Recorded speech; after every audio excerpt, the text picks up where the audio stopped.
Seguindo a Comida. Uma produção 24 para BBC World News. Em parceria com o Canal Rural, em associação com Corteva AgriScience.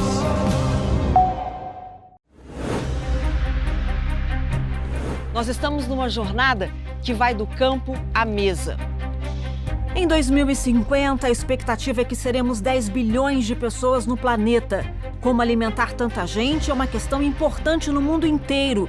E estamos prestes a transformar a agricultura nas próximas décadas. A gente que planta, a gente não só vende, a gente serve a todo, que vai para a mesa.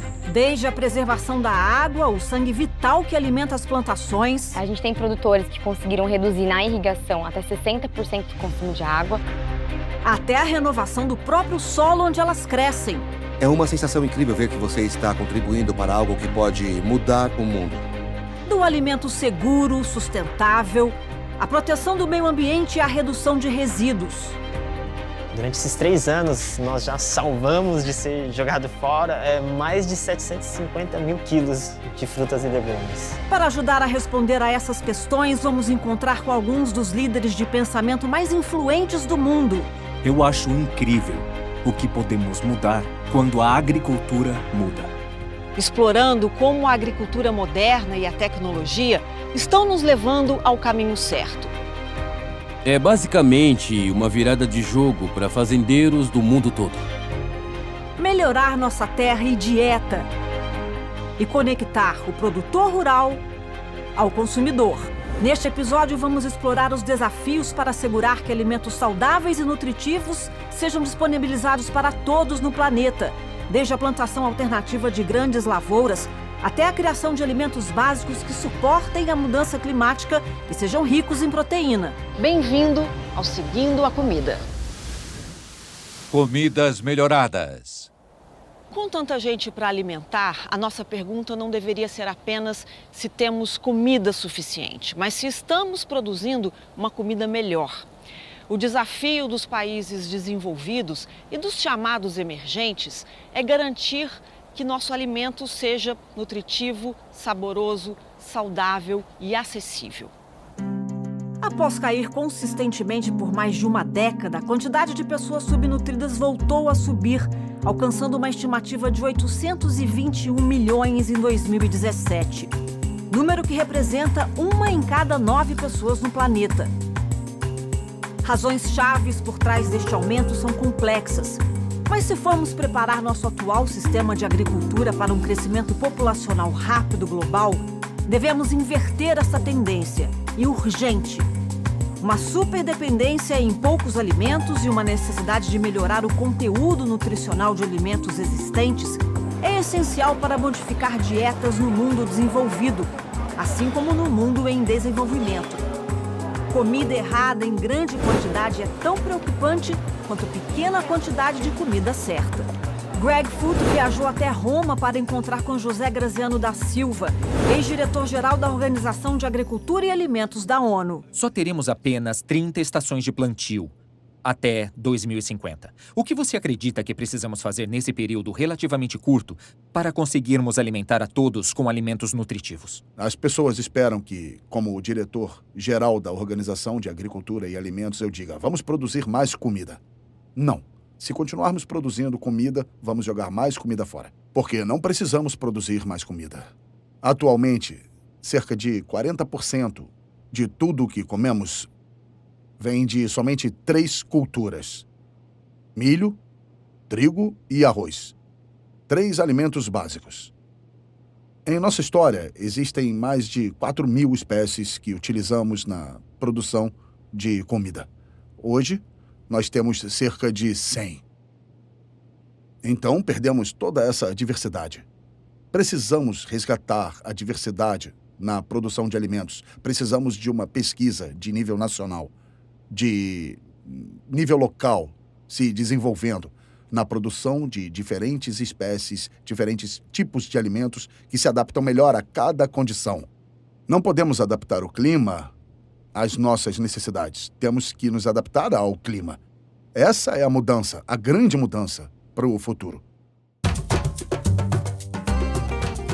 No Brasil, um trabalho já está em andamento para localizar o cultivo de alimentos específicos para se adequar não somente às condições de cultivo da área em particular, mas também às necessidades nutricionais da comunidade onde a plantação estiver. O processo de criação destes superalimentos é conhecido como biofortificação. E aqui no estado do Maranhão, estão investindo em projetos de biofortificação para melhorar a nutrição de algumas das pessoas mais pobres do Brasil. Eu vim ao campus do IFMA, o Instituto Federal de Ciência e Tecnologia, no município de Codó, encontrar José Luiz Viana de Carvalho, da Harvest Plus. E como que funciona esse melhoramento do alimento aqui no Brasil? No caso do nosso projeto, são 3 das maiores carências mundiais: ferro, zinco, no caso do caupi, e provitamina A em outros alimentos. É mais uma ferramenta para combater a fome oculta, ou seja, aquela fome que você se alimenta, mas não se nutre. Aqui no Instituto Federal do Maranhão, sementes de feijão de corda foram desenvolvidas e então distribuídas aos fazendeiros locais para cultivo.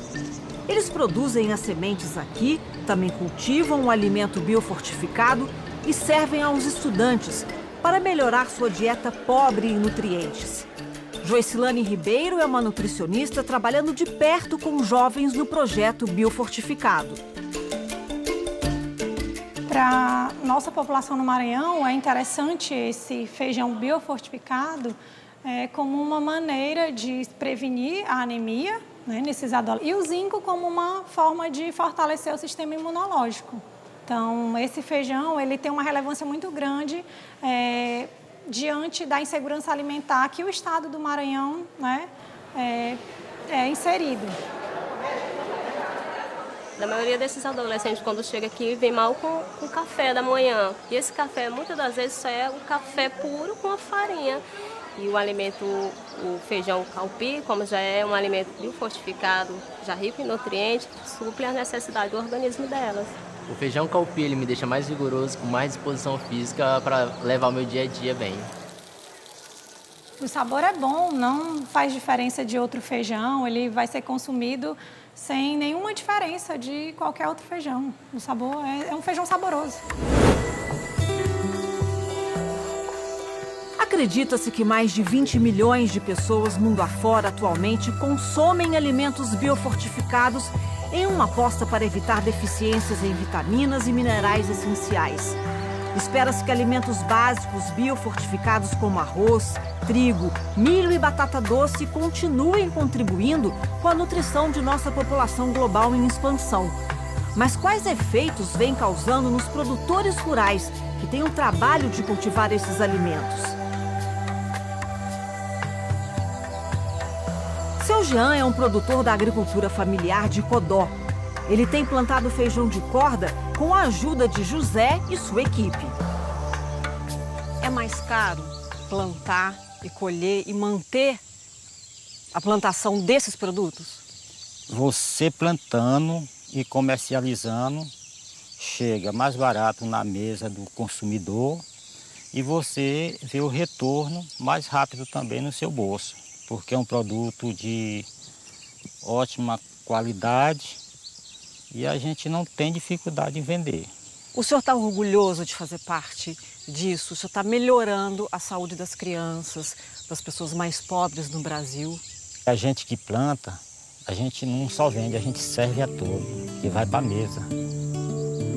Então, eu me sinto orgulhoso por causa disso.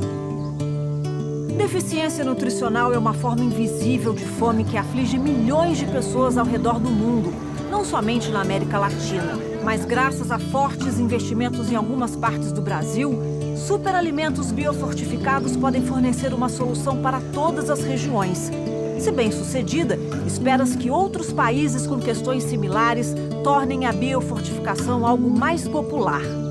Depois do intervalo, continuaremos a investigar exemplos de trabalhos que estão sendo feitos para criar e cultivar melhores alimentos brasileiros, o combate à falta de nutrientes necessários na alimentação e a proteção de plantas contra a mudança climática. O O que esse tomatinho tem de tão especial? Bom, esse tomate ele ficou especial porque nós melhoramos para aumentar o teor de licopeno. Comidas melhoradas. Seguindo a comida, em parceria com Corteva AgriScience.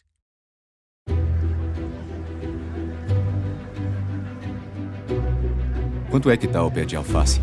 Albacete, Espanha. Aqui está. Obrigado. O meu avô, na época dele, vendia azeite nesses mercados. Oi, Ramon, fazendeiro. Os meus produtos são vendidos ao redor do mundo. E a terra é um solo muito bom e fértil. A maior dificuldade é o clima. A falta de chuva e as temperaturas altas. Fazendas onde não chove. Antigamente, as fazendas eram irrigadas com a água de um rio. O meu pai, na década de 1970, descobriu um aquífero. Naquela época, regávamos com os recursos que tínhamos. E pode-se dizer que nós desperdiçávamos muita água, porque regávamos por alagamento e sem nenhum cálculo. Mercedes, consultora técnica. Quando eu cheguei nas plantações, o maior problema que eu identifiquei foi tentar ajudar a melhorar a irrigação. Nós temos acesso a imagens de satélite. Fazemos uma série de cálculos para saber exatamente quantos litros por semana que cada lavoura precisa. Nós recebemos mensagens pelo celular ou mesmo por e-mail, nos dando o local e a quantidade de água necessária. Essas informações fazem com que a agricultura seja muito mais sustentável, porque fazemos um uso muito mais racional da água, diminuindo todos os gastos e tornando as colheitas mais rentáveis. Eu nunca na minha vida pensei em sair dessa terra, porque afetivamente sou muito ligado a ela. Eu desejo e tenho a esperança de que o projeto do meu avô continue com os meus filhos por todo um futuro à frente. Continue crescendo. Corteva AgriScience. Quem foi o primeiro agricultor? Que plantou uma semente e fez o nosso mundo crescer.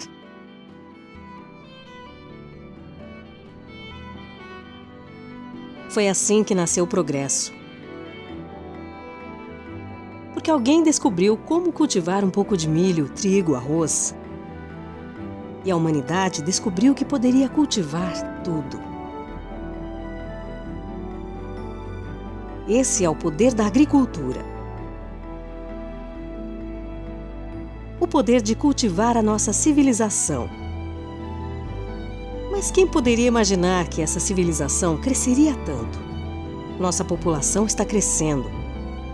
Nossos recursos naturais estão diminuindo e o clima do nosso planeta está mudando. Por isso, a agricultura também precisa mudar. E a mudança já começou, com ferramentas mais inteligentes, práticas sustentáveis e aumento na produtividade. A agricultura faz o mundo progredir. E o mundo está retribuindo. Somos a Corteva AgriScience e estamos aqui para apoiar o crescimento de quem ajuda o mundo a crescer. Com sementes mais fortes, soluções em proteção de cultivos ainda mais precisas e dados confiáveis. Estamos trazendo a próxima geração de cultivos para a próxima geração de agricultores. Comidas melhoradas. Conforme nossa população global cresce, aumenta a pressão em cima do nosso já deficiente sistema alimentar. Cientistas e agricultores estão unindo forças em busca de novas culturas com dois objetivos: atender às necessidades nutricionais da população futura e melhorar a qualidade e a quantidade de comida. Através do melhoramento convencional das plantas ou da biotecnologia moderna, estamos descobrindo quais alimentos são cultivados para suprir a complexa e variada necessidade não somente do Brasil, mas também do resto do mundo. Um alimento em particular, do qual se espera muito no combate da fome localizada, mas que também é grande contribuinte do nosso mercado exportador de cerca de 100 bilhões de dólares, é o tomate. E aqui no Brasil, um trabalho está em andamento para proteger seu futuro. Tomate, esse fruto doce, é consumido e apreciado no mundo inteiro. Além de gostoso, ele pode ter alguns benefícios ocultos para a saúde. O pigmento que dá essa cor brilhante ao tomate se chama licopeno. É um antioxidante que vem sendo usado na prevenção do câncer. E aqui em Brasília, pesquisadores desenvolveram uma nova variedade com altos níveis de licopeno. É um tipo de tomate que nunca foi visto antes. O trabalho pioneiro da Embrapa Hortaliças, em Brasília, criou uma nova geração híbrida de tomate tipo uva conhecido como BRS Zamir.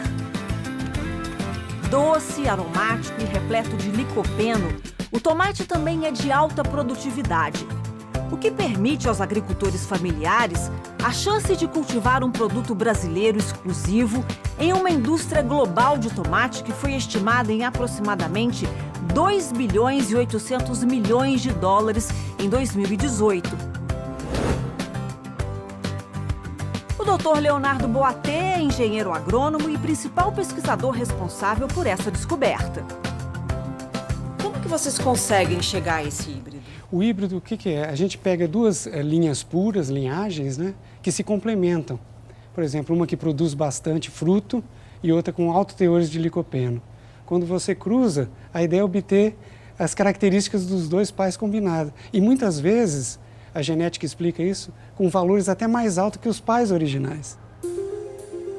Este processo de cruzamento convencional é feito manualmente, onde o pólen é extraído da parte masculina de uma planta e colocado na parte feminina da outra para criar uma nova variedade de cultura com as características desejáveis. Neste caso, o resultado foi o primeiro tomate-uva híbrido do Brasil. O que esse tomatinho tem de tão especial? Bom, esse tomate ele ficou especial porque nós melhoramos para aumentar o teor de licopeno. O licopeno é esse composto fantástico, mas ele tem uma característica interessante que é a mais potente antioxidante que existe na natureza. No caso do Zamir, como ele tem em torno de 144 miligramas por grama de fruto, ele tem 3 vezes mais, por exemplo, que os tomates normais que a gente usa, que é em torno de 40 a 50. O licopeno é uma substância naturalmente presente em muitas frutas e vegetais de cor vermelha.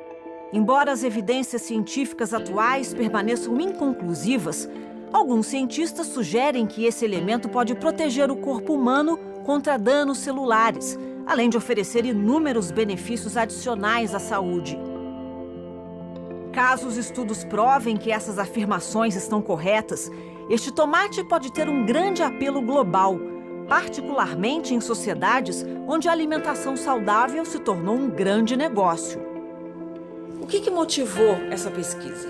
Esse tomate, esse segmento de tomate grape, ele tem alto valor agregado. Então ele é ideal, por exemplo, para a agricultura familiar, porque com uma quantidade pequena de plantas, o produtor consegue ter lucratividade. Então a ideia inicial, motivadora, foi abrir o leque de opções, especialmente para a agricultura familiar. O cultivo de Zamir foi testado em todo o Brasil e é perfeitamente adequado ao clima tropical do país, oferecendo melhores resultados quando comparado com variedades estrangeiras desenvolvidas para climas mais amenos. Uma vez que a planta perfeita de tomate-uva foi alcançada, as sementes foram desenvolvidas e vendidas comercialmente. O seu Luiz Pereira é um agricultor que está colhendo os benefícios do BRS Zamir. Há quanto tempo o senhor está plantando essa variedade híbrida? 3 anos. 3 anos que eu trabalho com Zamir. Se o senhor comparar com aquela outra que o senhor estava usando, qual que é essa diferença de produção? Conseguia, acho que nem a metade. Nem a metade consegui. E esse aqui eu consegui até 9 quilos por planta. Mais, com certeza, mais dinheiro. Aí, acho que uns 80% a mais. É mais fácil vender esses tomatinhos? É mais fácil. O meu é bem mais fácil. Não tem outro não. Eu vendo toda a minha produção. Não sobra nada. O pessoal faz brigar aí por causa do meu tomate.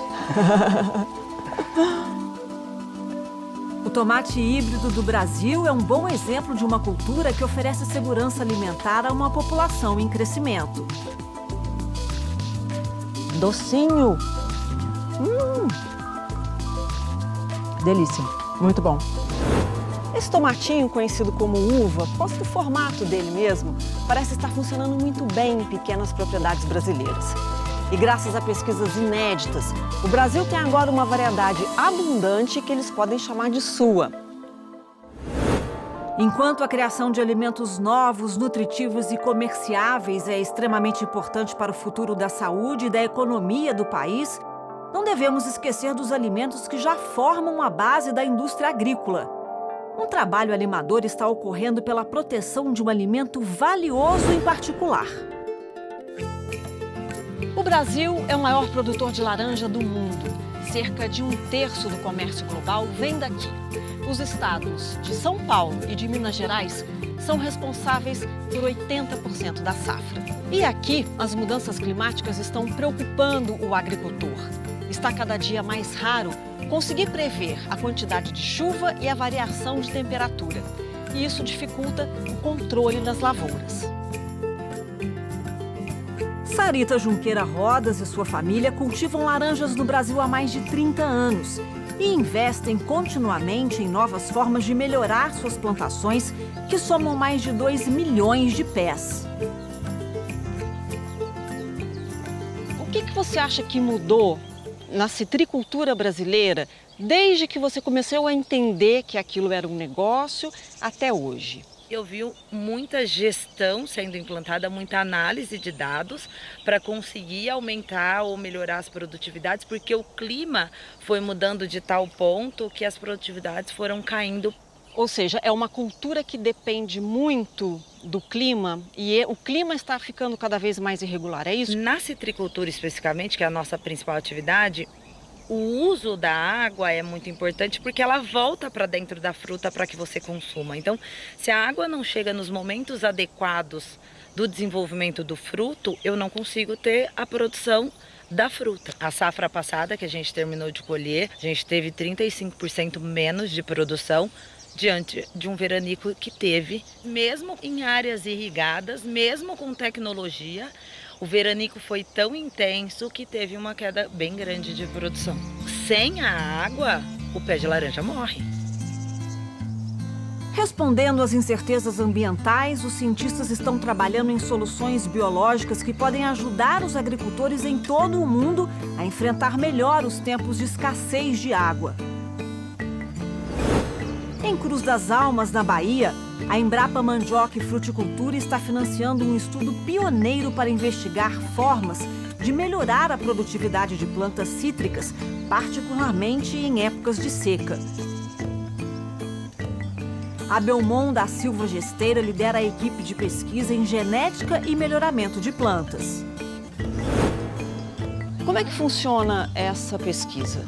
A gente tem uma hipótese que as plantas já têm uma memória gênica. Quando você submete uma planta a um estresse por déficit hídrico, ela no segundo estresse ela vai ter essa memória, ela vai se relembrar e vai responder melhor a esse estresse. Quantas vezes vocês deixaram ela sem água? Aqui a gente tem 4 plantas que a gente fez um confronto e verificamos a resposta dessas plantas à falta de água.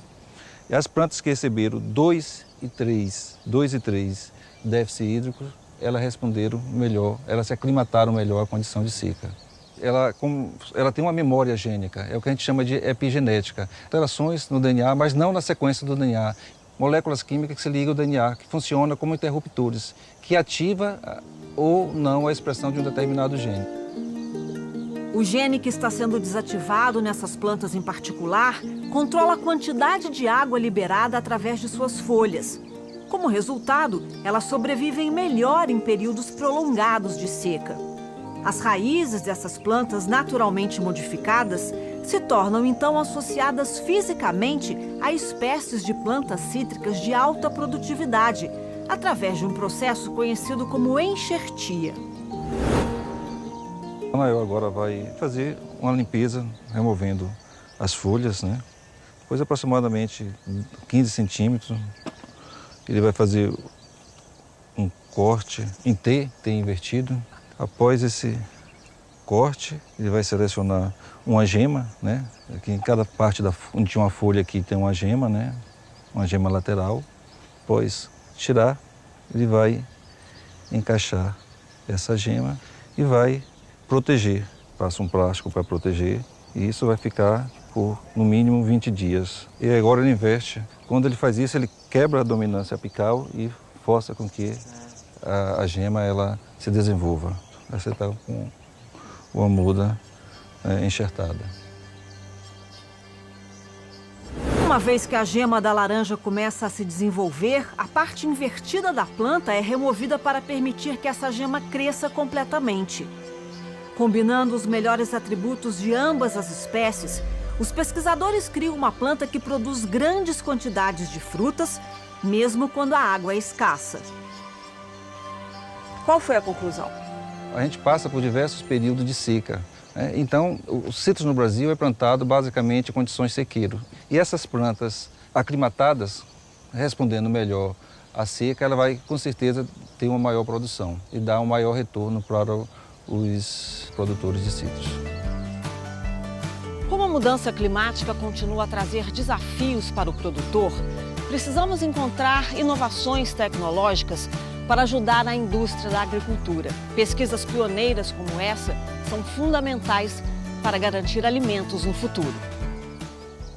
Esse é o nosso desafio, seja para comunidades pobres em alimento que necessitam de comida nutritiva ou para comunidades ricas em alimento que se preocupam com benefícios alimentares adicionais, em mundos desenvolvidos ou em desenvolvimento. Para garantir a produção de alimentos no futuro, temos que pensar em dois objetivos: qualidade e quantidade.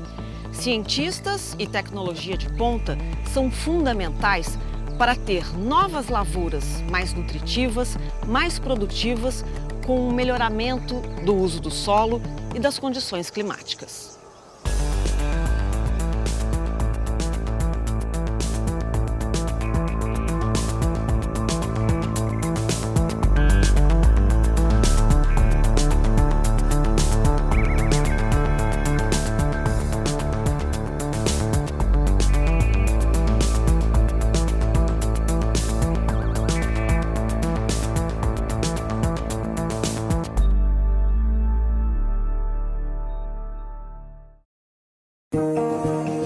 Seguindo a Comida. Uma produção 2for para BBC World News. Em parceria com o Canal Rural, em associação com Corteva AgriScience.